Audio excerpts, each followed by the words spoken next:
Alors, on plonge aujourd'hui dans un univers qui semble te passionner la spiritualité moderne. Oui, C'est vrai que c'est partout en ce moment. absolument. Christo, tarot, reiki, chamanisme. On dirait que tout le monde cherche quelque chose de plus. Mhm. Mais avec autant d'options, comment s'y retrouver? C'est justement le but de notre exploration aujourd'hui, t'aider à naviguer dans ce monde complexe et à trouver ce qui résonne vraiment en toi. Tout à fait. Tu as bien raison de souligner cette abondance de pratiques. Oui, C'est un reflet des changements profonds que notre société traverse. On ressent tous à différents niveaux un besoin de sens, un désir de se connecter à quelque chose de plus grand que soi. exactement. Et je vois dans tes sources que tu t'intéresses particulièrement à la façon dont cette soif de spiritualité est nourrie par l'accès instantané à l'information. Avant, il fallait des années d'études pour accéder à certaines connaissances. Maintenant, un clic suffit. C'est fascinant, n'est-ce pas? L'accès à la sagesse ancestrale est démocratisé, ce qui est formidable. Mais cela ouvre aussi la porte à des dérives, notamment avec ce qu'on appelle le consumérisme spirituel. Un article que tu as partagé cite l'exemple de ces cristaux vendus à prix d'or avec des promesses de guérison miraculeuses. C'est là qu'il faut être vigilant et se rappeler que la spiritualité n'est pas un produit de consommation. Ah oui, je me souviens de cet article. L'auteur mettait en garde contre la tendance à collectionner les objets spirituels sans vraiment s'engager dans une pratique. Il parlait de spiritualité de vitrine. Oui. Ça m'a fait réfléchir. J'avoue que j'ai moi-même cédé à la tentation d'acheter un magnifique bol tibétain, Ah, sans vraiment savoir m'en servir. c'est une expérience que beaucoup partagent. L'important est de prendre conscience de ce mécanisme. Avant de se précipiter sur le dernier objet à la mode, il est essentiel de se demander: qu'est-ce que je recherche réellement? Cet objet va-t-il m'aider à progresser sur mon chemin spirituel ou est-ce simplement une satisfaction superficielle? En parlant de pièges, qui a aussi inclus un article sur les dangers des faits gourous. Oui, C'est un sujet qui me préoccupe, car on voit de plus en plus de personnes se présentant comme des guides spirituels éclairés, avec des discours parfois très séduisants. c'est un point crucial et cet article l'illustre parfaitement avec l'histoire de ce groupe qui promettait l'illumination instantanée à ses adeptes. On voit comment la manipulation mentale peut s'installer surtout quand on est en recherche de réponses et de repères. D'ailleurs, cet article mentionnait un concept psychologique intéressant, le biais de confirmation. On a tendance à rechercher et à interpréter l'information d'une manière qui confirme nos croyances préexistantes. C'est un piège subtil, car on peut se laisser convaincre par des discours qui flattent nos idées, même s'ils sont basés sur des arguments fallacieux. Tout à fait. C'est pour cela qu'il est essentiel de cultiver son esprit critique et de ne pas prendre tout pour argent comptant. Se poser des questions, comparer les sources, se méfier des promesses trop belles pour être vraies. Hmm. C'est un travail de discernement qui demande du temps et de l'effort, mais qui est indispensable pour naviguer dans cet univers complexe. Et ce qui est intéressant, c'est que ce biais de confirmation peut aussi jouer dans l'autre sens. Ah bon. On peut rejeter en bloc des pratiques ou des traditions sous prétexte qu'elles nous semblent étranges ou irrationnelles sans même prendre le temps de les comprendre. C'est vrai, je me souviens avoir été très sceptique face au Reiki au début. Oui, Je trouvais ça un peu mystique, un peu trop New Age à mon goût. Mais finalement, en me renseignant, en lisant des témoignages, j'ai découvert que cette pratique pouvait avoir des effets bénéfiques sur le plan énergétique et émotionnel. c'est une excellente illustration de l'importance de rester ouvert et curieux, même face à ce qui nous semble inhabituel. D'ailleurs, tu as inclus dans tes sources un article sur le chamanisme, une tradition ancestrale qui suscite un intérêt grandissant. Oui, cet article m'a fascinée. Il expliquait comment les chamans, ces hommes et ces femmes médecines, utilisent des techniques de transe et de connexion aux esprits pour soigner les maux du corps et de l'homme. Ce qui est intéressant, c'est que le chamanisme, souvent perçu comme une pratique ésotérique, rejoint certaines découvertes scientifiques récentes sur le pouvoir de l'intention et de la conscience sur la matière. Hmm. On redécouvre aujourd'hui des savoirs ancestraux qui étaient autrefois considérés comme des superstitions. C'est passionnant de voir comment la science et la spiritualité peuvent se compléter et s'enrichir mutuellement. Oui, Mais revenons au piège de la spiritualité moderne. Un autre point qui revient souvent dans tes sources, c'est l'illusion du résultat immédiat.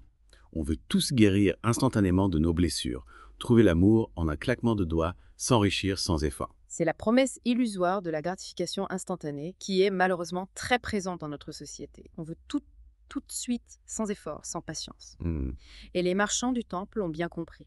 Et ils proposent des solutions miracles, des techniques magiques qui promettent des résultats spectaculaires en un temps record. Oui, on voit fleurir des formations qui promettent de devenir millionnaire en quelques semaines, des rituels pour attirer l'âme sœur en 24 heures, des méthodes pour perdre 10 kilos en une semaine. C'est tentant, n'est-ce pas? Mais c'est important de se rappeler que la transformation intérieure est un processus qui prend du temps, de l'engagement, de la persévérance. Il n'y a pas de raccourci de solution miracle.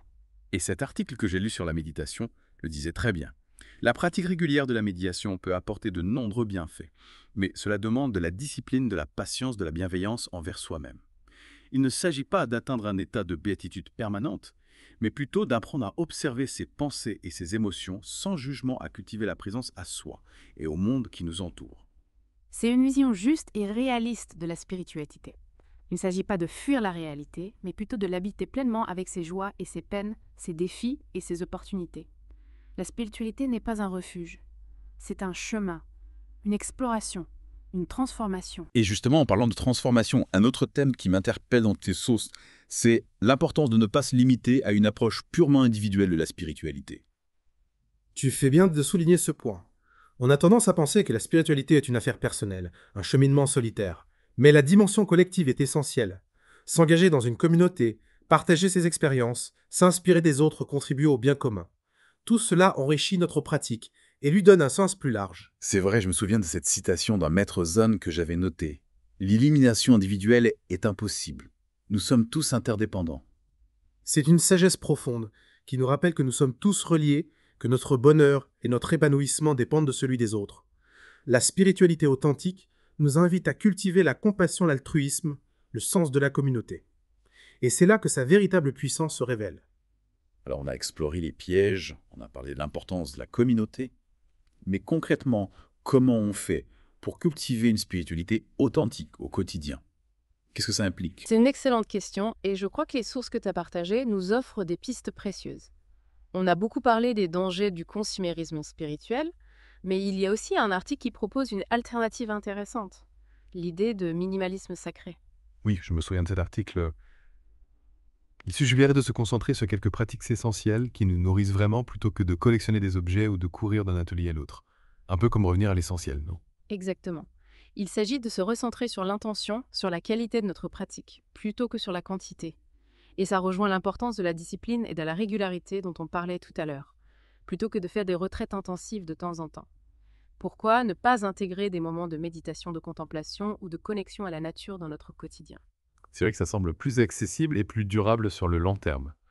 D'ailleurs, tu es toi-même une pratique de méditation quotidienne, n'est-ce pas? Oui, c'est devenu un rituel essentiel pour moi. Même quelques minutes chaque matin me permettent de me recentrer, de calmer mon mental et d'aborder la journée avec plus de sérénité. Et je trouve que cette pratique a des effets bénéfiques sur tous les aspects de ma vie. Mes relations, ma créativité, ma capacité à gérer le stress. C'est inspirant. Et tu as aussi mentionné l'importance de se connecter à une communauté. Concrètement, ça peut prendre quelle forme? Il y a bien sûr les groupes de méditation, les cercles de femmes, les ateliers de yoga, mais la communauté peut aussi se créer de manière plus informelle avec des amis qui partagent les mêmes aspirations, des discussions autour d'un livre inspirant, des moments de partage et d'échange autour d'une pratique commune. L'important, c'est de se sentir soutenu, compris et inspiré par les personnes qui nous entourent. Et ça nous amène à un autre point qui revient souvent dans tes sources. Le rôle de l'intuition. Ah oui, l'intuition. Ce guide intérieur, cette petite voix qui nous murmure parfois des conseils précieux, mais qu'on a tendance à ignorer ou à étouffer. J'avoue que j'ai du mal à me fier à mon intuition. J'ai souvent l'impression que c'est juste mon mental qui me joue des tours. Comment apprendre à discerner la vraie intuition des pensées parasitantes? C'est un apprentissage, une pratique. L'intuition se cultive comme un muscle. La méditation peut nous aider à calmer le mental et à créer un espace intérieur propice à l'écoute de notre voix intérieure. On peut aussi se connecter à la nature, faire des activités créatives, s'exprimer à travers l'art, la musique, l'écriture. En fait, il s'agit de créer les conditions pour que notre intuition puisse émerger et se faire entendre. Et j'imagine qu'il faut aussi apprendre à reconnaître les signes, les synchronicités, les messages que l'univers nous envoie. Tout à fait. L'univers nous parle en permanence à travers des rencontres, des événements, des coïncidences. Mais il faut être attentif, ouvert, réceptif pour percevoir ces messages. C'est comme apprendre une nouvelle langue. Au début, on ne comprend rien, puis petit à petit, on commence à saisir quelques mots, puis des phrases, et finalement, on peut dialoguer avec fluidité. C'est une belle image. Et finalement, quel est le but ultime de cette quête spirituelle? Où est-ce qu'elle est censée nous mener? Je crois que le but ultime est de vivre une vie plus consciente, plus authentique, plus alignée avec notre être profond. C'est un cheminement vers la liberté intérieure, la paix du cœur, la joie d'être soi. Et chaque étape de ce voyage est une découverte, un apprentissage, une transformation. Alors, si je résume ce qu'on a vu aujourd'hui, la spiritualité moderne offre un potentiel incroyable, mais il est essentiel de l'aborder avec discernement, de cultiver une pratique authentique, de se connecter à une communauté bienveillante et de faire confiance à notre intuition. Tu as parfaitement résumé l'essentiel. Et je voudrais ajouter une dernière chose. N'ayez pas peur d'expérimenter, de vous tromper et de recommencer. Le chemin spirituel est unique pour chacun d'entre nous. Il n'y a pas de recette miracle de vérité absolue. Faites confiance à votre propre sagesse, à votre propre rythme, et laissez-vous guider par la joie et l'amour sur ce merveilleux chemin de découverte. Merci beaucoup pour cette conversation riche et inspirante. J'espère que cette plongée dans l'univers de la spiritualité moderne vous aura donné des clés pour poursuivre votre propre exploration. Et pour continuer à réfléchir, je vous laisse avec une question. Quel est le message que votre intuition vous murmure aujourd'hui? Belle invitation à l'introspection, merci de m'avoir reçu. Si vous avez aimé, abonnez-vous à la chaîne et n'oubliez pas de cliquer sur la cloche pour ne rater aucune notification. Vous pouvez également nous suivre sur Facebook et X pour plus de contenu exclusif. Et pour aller encore plus loin dans votre voyage spirituel, visitez cielcristallin.com, où vous trouverez des articles, des guides et bien plus encore pour nourrir votre chemin intérieur. À très bientôt chez les éclaireurs.